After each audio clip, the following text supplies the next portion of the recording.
In the ancient world, where kings ruled small realms and borders were guarded by mountains, rivers, and fear of the unknown, one man dreamed of something far greater. His name was Alexander III of Macedon, known to history as Alexander the Great.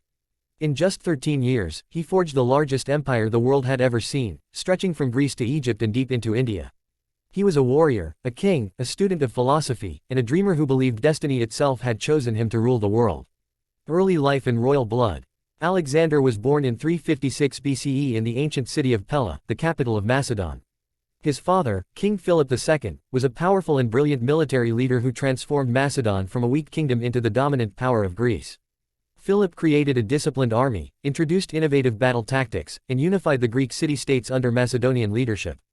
Alexander's mother, Olympias, was a woman of fierce ambition and strong beliefs. She told her son that he was descended from Achilles, the great hero of the Trojan War, and even claimed that the god Zeus himself was Alexander's true father. Whether myth or manipulation, these stories deeply shaped Alexander's identity. From childhood, he believed he was destined for greatness. Alexander showed extraordinary intelligence at a young age. Recognizing his potential, King Philip hired the philosopher Aristotle, one of the greatest minds in history, to tutor his son.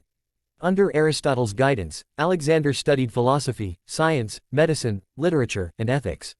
He developed a lifelong love for Homer's Iliad, carrying a copy with him on his campaigns and modeling himself after Achilles.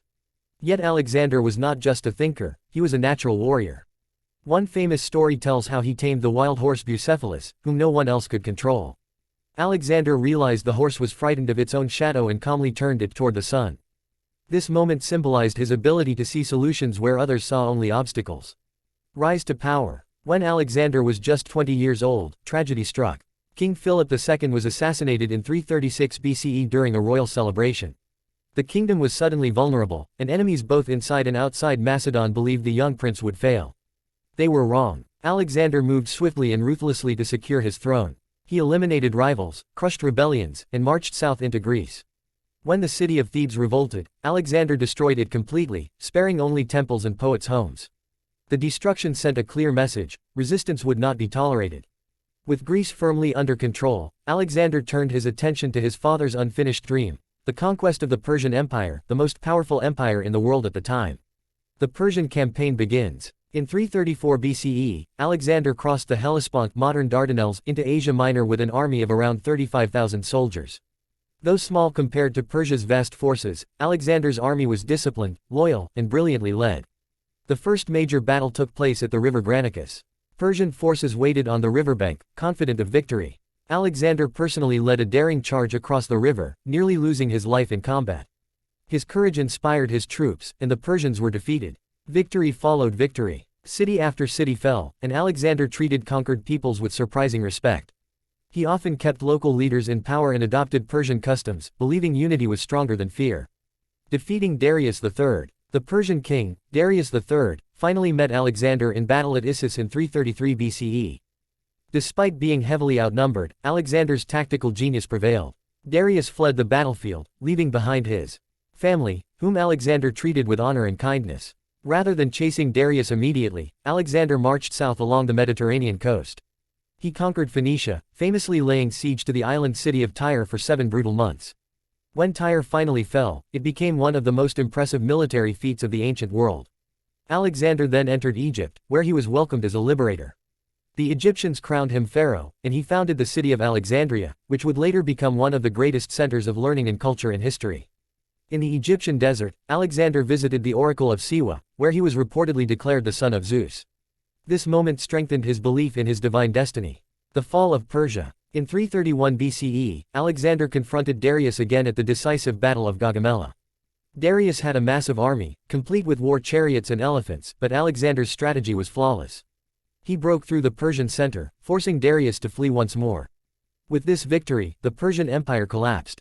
Alexander marched into the great cities of Babylon, Susa, and Persepolis, claiming unimaginable wealth.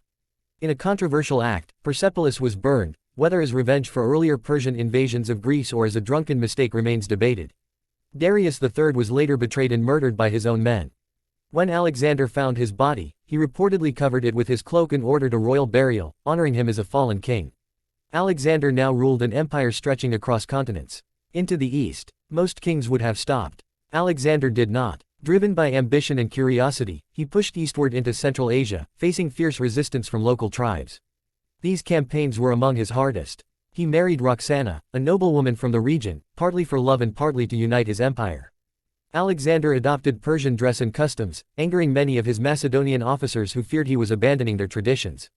Tensions grew, and Alexander's temper became more dangerous. In a tragic incident, he killed his close friend Clytus during a drunken argument, a moment that haunted him deeply.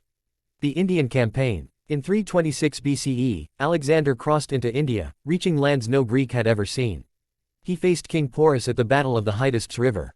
Porus fought bravely with war elephants, but Alexander's tactics again secured victory. Impressed by Porus's courage, Alexander allowed him to continue ruling his kingdom. This act reflected Alexander's belief that respect earned loyalty more than cruelty. However, after years of marching and fighting, Alexander's army had reached its limit. When he demanded they march farther east to conquer more lands, his soldiers refused. For the first time, Alexander accepted defeat, not from an enemy, but from exhaustion and human limits. Reluctantly, he turned back. The long journey home. The return journey was brutal. Alexander led his army through the Gedrosian desert, where heat, thirst, and starvation killed thousands. Many historians believe this march was one of his greatest mistakes. Despite losses, Alexander continued to plan the future of his empire. He envisioned a world united under one rule, blending Greek and Eastern cultures. He encouraged intermarriage, trained Persian soldiers in Macedonian warfare, and dreamed of new conquests, Arabia, North Africa, perhaps even the Western Mediterranean. Death of a legend. In 323 BCE, at the age of just 32, Alexander fell ill in Babylon. After days of fever and weakness, he died. The exact cause remains unknown. Malaria, typhoid, poisoning, or complications from old wounds have all been suggested. When asked who should inherit his empire, Alexander reportedly replied, "To the strongest." With no clear successor, his empire soon fractured as his generals, known as the Diadochi, fought for power. Though the empire did not survive as a single unit, Alexander's influence endured. Legacy. Alexander the Great changed the course of history. He spread Greek culture, language, and ideas across 3 continents, beginning the Hellenistic Age. Cities he founded became centers of learning, trade, and science. His conquests reshaped politics, warfare, and cultural exchange for centuries. He was a man of contradictions, brilliant and ruthless, idealistic and violent, compassionate and merciless. He sought glory, knowledge, and immortality, and in many ways, he achieved it. More than 2,000 years later, Alexander is still remembered not just as a conqueror, but as a symbol of ambition without limits, a man who dared to chase the edge of the world and refused to believe it existed.